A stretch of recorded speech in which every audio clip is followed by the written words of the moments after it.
What's going on, everyone? My name is Under the Radar and welcome back to the NPA. This is going to be the Week 8 Team Builder. I just recorded this video, but because I had to reset my computer, it didn't save, and now I'm a little pissed off.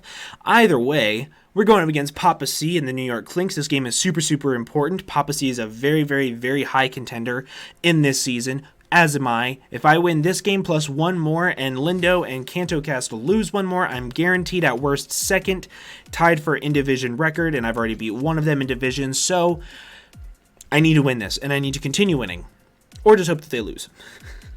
I just realized that I'm spoiling a set, but I don't really care. I'm just going to slide over to this one.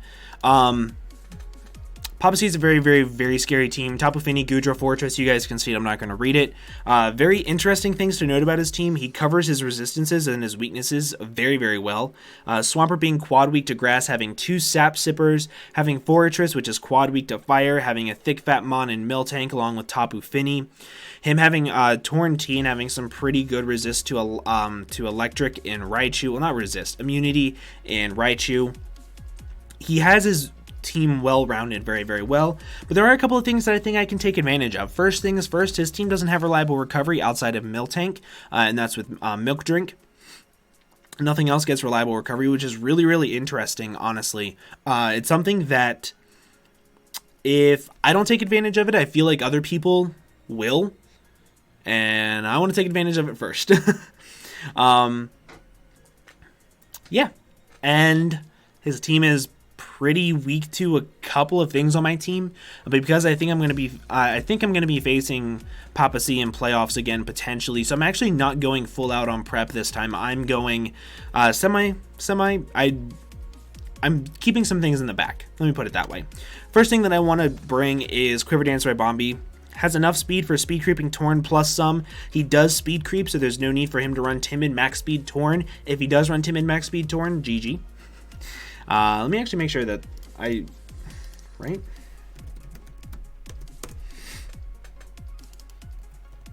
Yeah. So if you run Timid max speed Torn, GG, but I really don't think he will. Quiver Dance, Roost, Energy Ball, Moonblast hits his entire team really hard. With this HP investment, I can set up on Tapu Fini unless it has Haze or Taunt. I can set up on Miltank. Like if you look here,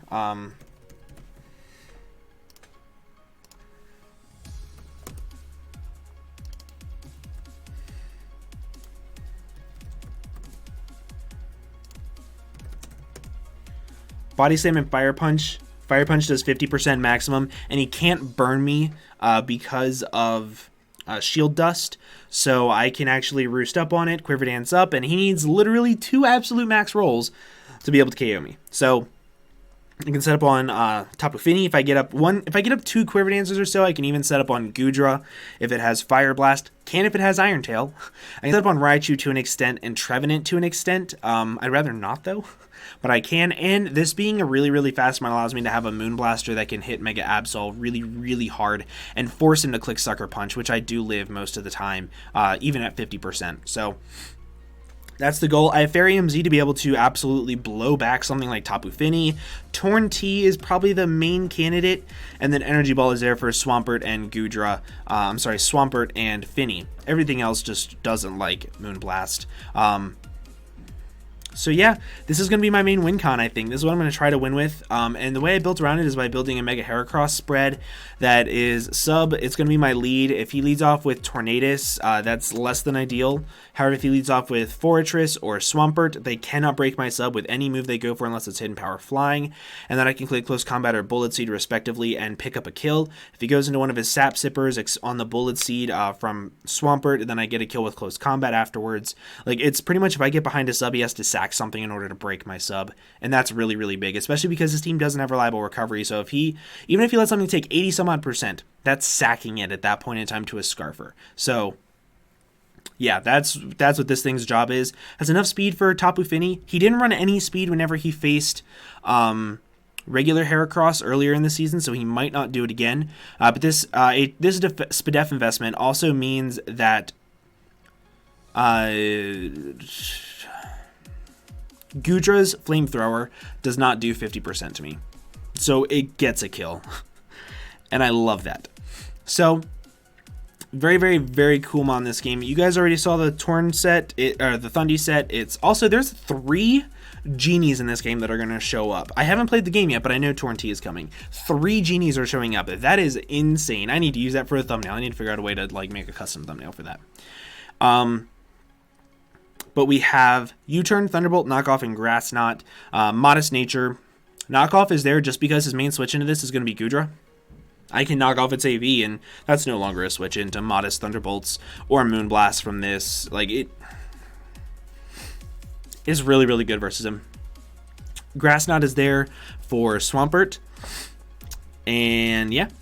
U-Turn is there because it does a lot to Raichu. Raichu is probably going to be his main switch into this, so if I can just get off a U-Turn and then drop in something like Ribombee and set up, that'd be cool. So the final offensive mon that I have here is Landorus. I'm probably going to go back over some of these because I'm flying through this and I want to hit 10 minutes to get some ads. Oh my god, at least I'm honest. But no, there's also some stuff that I talked about in the other video that I really want to talk about again. Anyway, we have Choice Scarf Lando, Stealth Rock U-Turn, Earthquake, and Rock Slide. Choice Scarf, Adamant U-Turn, guaranteed Oko's Mega Absol, so if he's like SD with Sucker Punch, if he's at +1, he can't Oko me, U-Turn Okos him. Earthquake, guaranteed to KO's Goodra, even if he's max HP. His best switch into this is going to be his Trevenant, or maybe Swampert, but Swampert just screams Heracross, so I don't know what he's going to do with that. I definitely expect Trevenant to come, but I think Trevenant's going to be a little pressured, right? Because I do have Knockoff here to knock off its berry if it's like Resto, Chesto, Harvest. I do have Mega Heracross, which unless it's fully Fizz Def, it does not appreciate Rock Blast. It does like 50%. And I have Quiver Dance Ribombee, so it's going to be pressured for sure.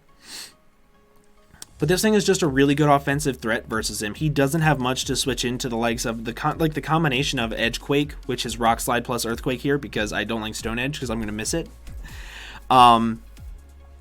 And yeah, really, really offensive core here. Like, I have Adamant, I have Modest, I have Adamant, and then Quiver Dance. Like, he's going to struggle to switch into all of these mons for a long time. And in order to make it to where I can reliably switch into things such as Goodra, Tapu Fini, even Toxicroak, because Toxicroak is the biggest threat to my entire team, I'm bringing a pretty cool wall core of Golbat here, plus Vaporeon. I have enough speed to outspeed Tapu Fini with some speed investment, even with my relaxed nature. I have Brave Bird plus Heat Wave. Heat Wave is there because Trevenant, if he burns me with Will-O-Wisp, I can still hit him with a Heat Wave, and it does a decent chunk. Brave Bird does a lot to anything, and Heat Wave is there for Fortress as well. Now, in my mocks, Quiver Dance Ribombee did 6-0 both times. Well, not 6-0. It got all 6 kills, but I lost a mon or 2. Either way. This thing came in really, really clutch because his team doesn't have reliable recovery except for Miltank. So if he doesn't have a switch into Brave Bird, things are going to be forced to repeatedly take damage. If things are taking 15% here, 20% here, 30% here, or if it's Torn T, it takes like 45%, then that means that my Thundurus easily kills it afterwards. My Landorus easily kills it afterwards. Even my Quiver Dance Ribombee kills it. So this thing came in really, really, really, really clutch. The only thing that would be weird is if you brought Knockoff Torn T, which I don't really expect. Honestly, he's brought Defog on it a couple times. I don't know. He might bring Knockoff expecting me to bring Golbat, but I don't think he will because I haven't brought Golbat all season. I just got a virus threat protection thing. It said it didn't find any threats, so I assume that's good. But yeah, really, really, really key mon in this to get off the chip damage I need for my team to win. And then finally, we have Vaporeon. It's going to be my main switch into things like Torn T, Delphox, things of that nature. I do have some defense investment to be able to live Delphox's Psyshocks, as well as Mega Absol's knockoff, Sucker Punch, things of that nature. But yeah, bulky pivot does its job well. Roar is there because I am honestly expecting Curse Goodra. It's fat enough to be able to take hits from Ribombee no matter what. If he's Spadef, with the curses, he will be able to take hits from Mega Heracross as well as Lando, and then I have nothing to break it. So because of that, I'm bringing Roar, because if he's like Curse, Rest, Sleep Talk, Dragon Tail, He can't touch Ribombi, so he does have to bring something else. But then I can roar him out, and that's a really, really, really big threat gone. Same thing with Curse Miltank. If he's Curse Miltank and he like gets up enough curses, I will actually outspeed some things if he goes for like a move that's not priority. No, he has to, because he can just run Body Slam. Either way, Roar is there for his setup mons. Long story short. And he doesn't have the best switch-ins to Scald outside of like Tapu Fini. But even then, Tapu Fini just gives me like Ribombi and Golbat. So yeah. But that is pretty much the team. I'm sorry I kind of sort of rushed this one. I was a little frustrated that I have to record it twice. But I am about to play C here in the next like 15 minutes or so. So I'm going to go ahead and get on out of here. Thank you all so much for watching. If you did enjoy, please make sure to leave a like down below for me, as well as go check out C's channel. His links will be down there, as well as all the other coaches. But with that, I'm going to go ahead and get on out of here. Thank you all so much for watching, and I'll see you all in the next video. Bye-bye.